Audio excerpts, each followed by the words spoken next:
Ikaw ba yung may-ari ng sitaw? Hindi. Hindi. Hindi. Chinese ang may-ari ng sitaw. Kaya nga sitaw sea. Southeast Asia, yung sea. Ano yung tao? Things, finds, bagay, tao. In Chinese. In Chinese. Tao. Okay. So, ano ka? Sponsor. Yeah. Ikaw yung nag-i-sponsor. Ako yung isa sa mga tumulong sa kanila i-communicate yung platform nila. To To the public. Kasi parang umpisa pa lang, labeled na sila as scam, umpisa pa lang. So, may mga presidente sila dito, ang gulo ng management team nila. Sabi ko, tatanggapin ko yung deal kung aayusin nyo tayo ipoprovide nyo yung kailangan kong documents. Na-provide nila lahat. Ang nangyari ngayon, yung presidente nila dito, totoong Chinese na from sitaw sa headquarters nila sa China. May sitaw doon sa China. Oo, meron sila sa Singapore. Malaysia, pupunta kami soon. Ibablog din namin. So literal na marami na siyang branches. Okay, originated from China siya. Malaysia, China, Singapore. Para puro mga Singaporean to. Legit po ba ang sitaw? Ay, ito dito Ano lang, nagkakataon lang na Chinese nga kasi sila, they fail to communicate it to Filipinos. Tapos nagtataka sila bakit napaka-negative daw ng mga Pilipino. So parang ako yung nakagitna, ako yung maayos sa Filipino, pero galit din sila, naiinis na sila kasi bakit ganun sila? Kasi marami silang charity events, marami silang binibigyan ng opportunities, may mga totoong kumikita. Pero kung na-hurt yung brand mo dahil sa sitaw, why not stop mo yung pag-i-sponsorship mo sa kanila? I have this certain rule, na if these people is doing their best naman, I'm really curious. Kasi ako, nag-start din ako, nahuhusgahan ako eh. So, ang paniniwala ko, in every crisis, there's always an opportunity. Maybe nasa crisis sila lang ngayon, pero I wanna help these people. Kasi maganda yung mission nila eh. Ano yung mission nila? Kasi ang future kasi niyan, magkakaroon ng mga warehouse sa Philippines, sa ibang bansa. So, products in the Philippines, may ibebenta natin sa iba't ibang bansa. So, ita-transition nila into like a real dropshipping na maglalagay tayo ng products natin, pwede nating ibenta sa market nila. Kasi may market na sila eh.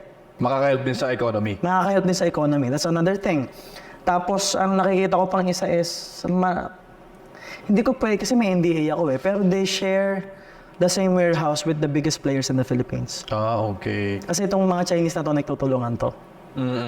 Pero anong masasabi mo sa ako kasi, kinontak din ako ng sitaw to sponsor their products. And when I search it, ikaw yung una ko nakita. And nakita ko yung sa mga comment section at may kasabi dito, scam daw siya. Dahil daw, wala daw information daw yung buyer. So, nagsasabi daw para daw siyang Ponzi scheme. Ano masasabi mo sa mga nagsasabi ng ganun? Well, una, punta sila sa office. Kasi may mga may mga policies eh. Halimbawa, nasa US yung, alam naman natin ang US, galit na galit sa nakukuha yung details nila. So, walang karapatan si sitaw ipakita kung yung pangalan ng bumili, especially yung address ng bumili dahil galit nga yung US doon. Meron yung Europe market. May policies pa rin yan na hindi nila pwedeng i-present sa Philippines. Yung details na nandun. Kasi privacy yun eh. Privacy pero dito tayo sa Southeast Asia eh. Hindi, yung market kasi nasa US eh. Nasa Europe saka nasa US eh. Doon ba yung mga bumibili? Nandun yung mga bumibili. Nandun yung buyer? Nandun yung buyer. Ngayon, if they want more information, like for example, may bumili sa Philippines, pinapakita naman nila eh. Pumunta ka lang sa office.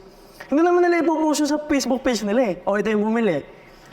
Tapos yung website nila, ina-improve pa rin hanggang ngayon. Continuously developing. Technically, ganito yan bro. Naloko rin sila ng mga Pilipino. Sabaw yung naging presidente. Sabaw yung naging vice president. Sabaw yung naging IT.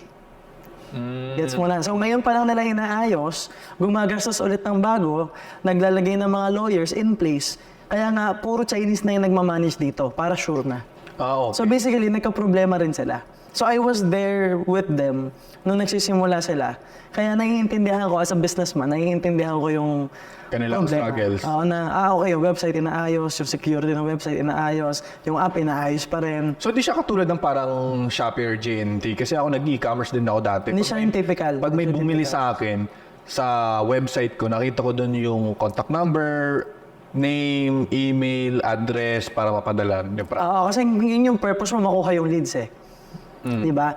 Sisitaw kasi, yan na nga benta, ba't kailangan mo yung leads? Diba? Okay. Kami na nagmamanage lahat eh. Kumbaga meron silang Sisitaw ba yan naghahanap ng leads? Sa kanila na yung leads eh. May marketing sila. Kaya nga 7% lang yung tubo. Alam naman natin sa e-commerce, dropshipping, di lang ganun kalay tubo. Malaki yung pwedeng kitain. Kasi gagastos tayo ng ads, di ba? Gastos tayo ng marketing. Paano sila bumibili doon? Through their website na Sitaw? Pinopromote nila yung sa... Meron silang mga connected na company sa iba't ibang bansa. Pinopromote nila doon. Kasi divisoria price eh. Divisoria price. So, pagdating sa US, pagdating sa Europe, murang-mura to. So, nabibili talaga siya. So, don't get me wrong pero meron kasi, kaya di ko kasi tinuloy yung Sitaw kasi meron na panood na isang video na di niya banking yung Sitaw. Parang ginawa niya, nilagay niya yung link na website, tapos malalaman doon kung ilan yung nag-review ng website. At nakita na parang sobrang onti lang daw. So, paano mo daw, parang sinabi technically? Hindi ko yung naiintindihan yung sinasabi niya. Tapos, Parang kasi sinasabi niya parang sinasabi niya, yung Sitaw pa rin daw yung bumibili ng product para para sa... mahirap siyang mahirap siyang tingnan in technical ways. Kasi alam naman natin, technicality na website. Kasi yung website, pati hindi dito, hindi exact, iba yung website sa Philippines, iba yung website doon. Iba yung website na binibilhan, ibang app siya. Okay. Kasi ang income nito, in reality, taxes eh. Yes. Na they get away with the taxes kasi direkta yung pera eh. Kaya nga umiikot yung pera. Hindi pumapasok. Di ba? Yes, Yun yung technical ng business na to eh. So, doon sila nakakakuha talaga ng income. Naleles nila yung transactions, less taxes to. So, they monopolize on that. Ano masasabi mo sa mga nag-hate sa'yo na sinasabi na tawag dito, hindi daw porkit may SEC or may office sa BGC is technically They don't have to invest naman eh. Wala naman namilit sa kanila eh. Parang, una, nagagalit ka, nalugi ka na ba? Oo. Kasi it's like these people are trying to be heroes in some sense. Naluloko yung mga Pilipino, kaya lang lahat naman ng sellers ngayon kumikita eh. Because I have sellers na member ko rin sa Way, na millions yung investment, na yung millions yung capital, na nakaikot na yung millions nila. Na ang pinapaikot nila, tubo na lang. Technically, parang... Those people na hindi pumapatol din, lahat ng kakilala ko, na seller ko, na nasa within, kumikita. So it's like these people are hating, wala naman din nabas na pera. So wala naman ako sasabihin sa kanila kasi kung ayaw mo, edi wala namang namilit eh. Diba? It's like if you don't want it, they don't do it. Meron bang profit share doon sa company na yun? Wala. Talagang tinutulungan mo na lang talaga sila. Tulungan ko lang talaga. Ang galing. Baka Ano lang yun eh, yung may pina-edit nga akong bagong video sa'yo, di ba? Kasi kailangan yung referral code para ma-monitor nila kaninong influencer galing. Okay. Kasi merong silang section ng buong team na ang trabaho lang nila mag-assist ng MJ Lopez. Kasi sa ngayon, ako yung pinakamalakas magpasok. So para lang mag-assist kami, okay, ang trabaho niya lang ay assist lahat ng MJ Lopez.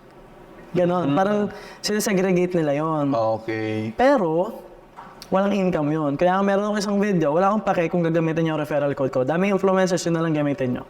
If you think I'm earning from it, gamitin nyo yung iba. Ang akin lang, wala kayong komisya doon. Bakit pa kailangan i-track? Yun yung dinedebate ko ngayon. Kasi sabi ko, I'm receiving a lot of hate right now. So maybe we can remove the referral code so that they understand. Kaya lang, again, ganun pa rin eh. They still have to... Yeah, kahit naman gawin mo. May monitoring. So, ang ginagawa nila ngayon, may mga lawyers kasi sila. So, yung mga nagawa ng video, lahat yung may subpoena na yun. Yeah, ang galing. So, yung iba dyan, magpa-public apology na yan. Malapit na. Kasi may nag-hate sa aming isa na expert daw ng dropshipping. Kaya lang, nakulong nga siya dahil sa dropshipping eh. So, ngayon, nakukuha niya simpansa ng tao, pero kilala ko siya personally eh. Sa akin ba siya nagpapamentor eh. Tapos babanatan niya ako. So, pwede bagitin yung name. Hindi ko pwede Bulong mo na lang. Diba? So, mamaya off ka. Sige. So, nakulong nga siya dahil sa may lawsuit nga siya dahil dito eh. No. So, sabi ko sa Sitaw, sige, padalhan mo na sa PINA. Ngayon, tigil na siya. Ang nare-request ko, padalhan niyo yan ng letter, gusto ko mag-public apology yan. Okay, so yung iba naninira lang talaga for the sake of fame. If you also want to be a seller on Sitaw, you can scan it here or click the link in the description to register. At kung may mga katanungan kayo, feel free to ask questions in the comment section. At kung hindi ka pa nakapag-subscribe, mag-subscribe ka na at i-hit ang notification bell para maging updated sa mga susunod ko pang mga uploads.